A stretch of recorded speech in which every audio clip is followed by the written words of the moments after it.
good day to be alive. It's a wonderful day. What the people of the world call coronavirus, I call it the crown of victory. Hallelujah. At the end of all those episodes, those that stand these end days will have the crown of victory.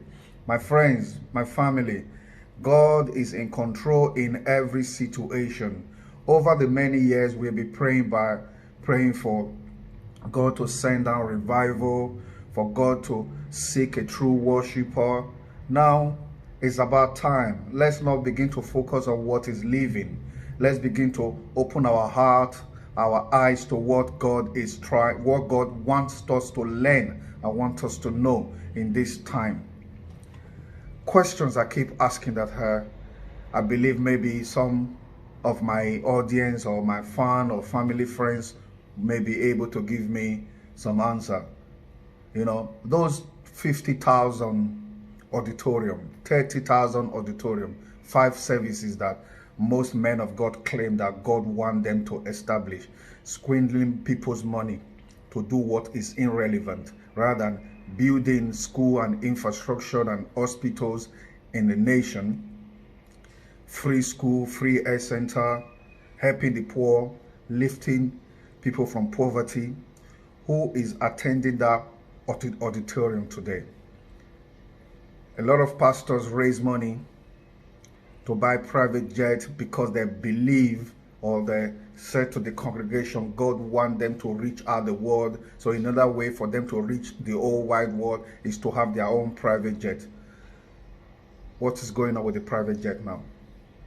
You see, most of the time we focus, when you talk about this prosperity gospel, that this is not the way God wants us to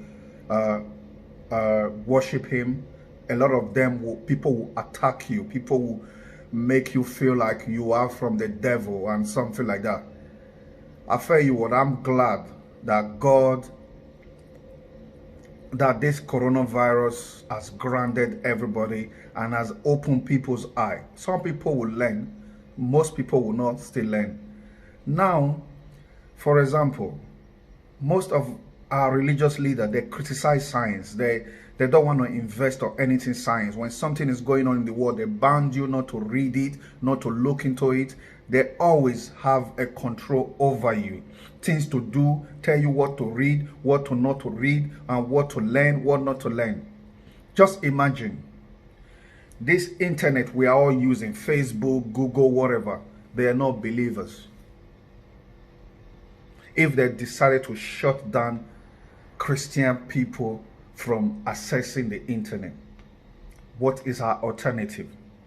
At the end of this all, then you will not know everything is not of the devil. Everything is this word, and God gives people the wisdom to create machine, to create stuff that we are using today. A lot of things, this is of the devil, this is of the Satan, whatever, we put label in everything. Things we don't understand, we don't ask questions.